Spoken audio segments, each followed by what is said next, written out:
ಮೂಡ site ಹಂಚಿಕೆ ಪ್ರಕರಣಕ್ಕೆ big twist ಸಿಗ್ತಾ ಇದೆ. ಒಂದು ಕಡೆಯಲ್ಲಿ ಸಿಎಂ ಪತ್ನಿಗೆ ನೀಡಿದಂಥ ನಿವೇಶನ ಅಕ್ರಮ ಅಂತೇಳಿ ಇಡಿ ಅಧಿಕಾರಿಗಳು ಹೇಳ್ತಾ ಇದ್ದಾರೆ. ತನಿಖೆ ಪ್ರಗತಿ ಬಗ್ಗೆ ಲೋಕಾಯುಕ್ತಕ್ಕೆ ಇಡಿ ಅಧಿಕಾರಿಗಳು ಪತ್ರವನ್ನು ಬರೆದಿದ್ದಾರೆ. ಮಾಲೀಕ ದೇವರಾಜು ನಡೆಯೇ ಅನುಮಾನಾಸ್ಪದವಾಗಿದೆ.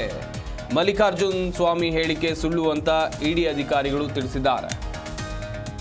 ಮೈಸೂರು ನಗರಾಭಿವೃದ್ಧಿ ಪ್ರಾಧಿಕಾರ ಸೈಟ್ ಹಂಚಿಕೆ ಪ್ರಕರಣಕ್ಕೆ ಸಂಬಂಧಿಸಿದಂತೆ ತನಿಖೆ ನಡೆಸಿರುವಂತಹ ಜಾರಿ ನಿರ್ದೇಶನಾಲಯ ಭೂಸ್ವಾಧೀನ ಪ್ರಕ್ರಿಯೆ ಅಕ್ರಮ ಅಂತ ಹೇಳಿದೆ. ಮೂಡ ಅಕ್ರಮದ ತನಿಖೆಯನ್ನು ನಡೆಸ್ತಾ ಇರುವಂತಹ ಇಡಿ ಲೋಕಾಯುಕ್ತ ಎಡಿಜಿಪಿಗೆ ತನಿಖೆ ಪ್ರಗತಿಯ ಬಗ್ಗೆ ಪತ್ರವನ್ನು ಬರೆಯಲಾಗಿದೆ. ಸಿಎಂ ಪತ್ನಿಗೆ ಕೊಟ್ಟಿರುವಂತಹ 14 ಸೈಟುಗಳು ಸಹ ಅಕ್ರಮ ಅಂತ ಇಲ್ಲಿ ಇಡಿ ಉಲ್ಲೇಖವನ್ನು ಮಾಡಿರುವಂಥದ್ದು. ಜಮೀನಿನ ಮಾಲೀಕ ದೇವರಾಜು ನಡೆಯೇ ಅನುಮಾನಾಸ್ಪದವಾಗಿದೆ ಅಂತೇಳಿ ಇಡಿ ಅಧಿಕಾರಿಗಳು ಹೇಳ್ತಾ ಇರುವಂಥದ್ದು. ಸಿಎಂ ಬಾಮೈದ ಮಲ್ಲಿಕಾರ್ಜುನ್ ಸ್ವಾಮಿ ಸುಳ್ಳು ಹೇಳಿಕೆಯನ್ನು ಕೊಟ್ಟಿದ್ದಾರೆ.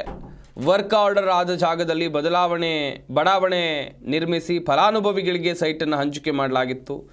ದೇವನೂರು ಬಡಾವಣೆಯಲ್ಲೇ 352 ಸೈಟ್ಗಳು ಖಾಲಿ ಇದ್ದರು.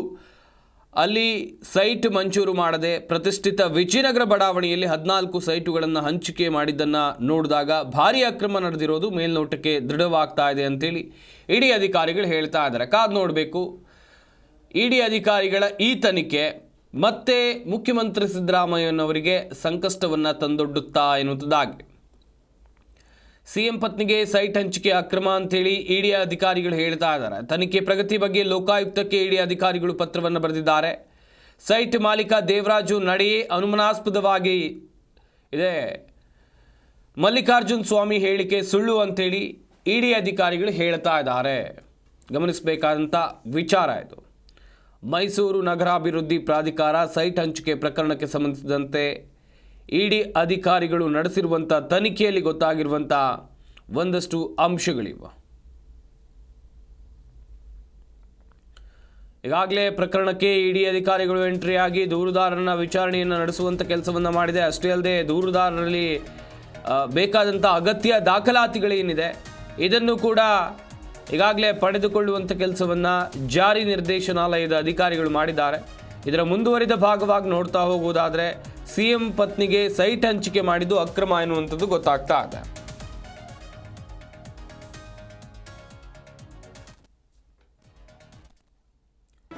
ಜಿ ಕನ್ನಡ ನ್ಯೂಸ್ ಈಗ ನಿಮ್ಮ ಮನೆಯಲ್ಲೇ ನೋಡಿ. ಎಲ್ಲ ಕೇಬಲ್ಗಳಲ್ಲಿ ಈಗ ಲಭ್ಯ. ನಿಮ್ಮ ನೆಚ್ಚಿನ ಜಿ ಕನ್ನಡ ನ್ಯೂಸ್ ಈಗ ಸನ್ ಡೈರೆಕ್ಟ್ ನಲ್ಲಿ number 292, Tata Play number 1664, Jio TV number 1334, NXT digital number 30, in cable number 30, city networks 51, U digital number 162, GTPL number 17, Rockline telecommunications number 42, Shri Basaveshwara cable number 168, rural cable network 60, Vinayaka digital 57, Abhishek cable 821, city channel 53, Siddeshwara cable network 57, ವಿ4 digital infotech 628, Surya digital networks 53, Gajanan digital number 836, Malnad infotech private limited number 56, Metrocast number 830, victory digital number 167ರಲ್ಲಿ ನೋಡಿ ಆನಂದಿಸಿ.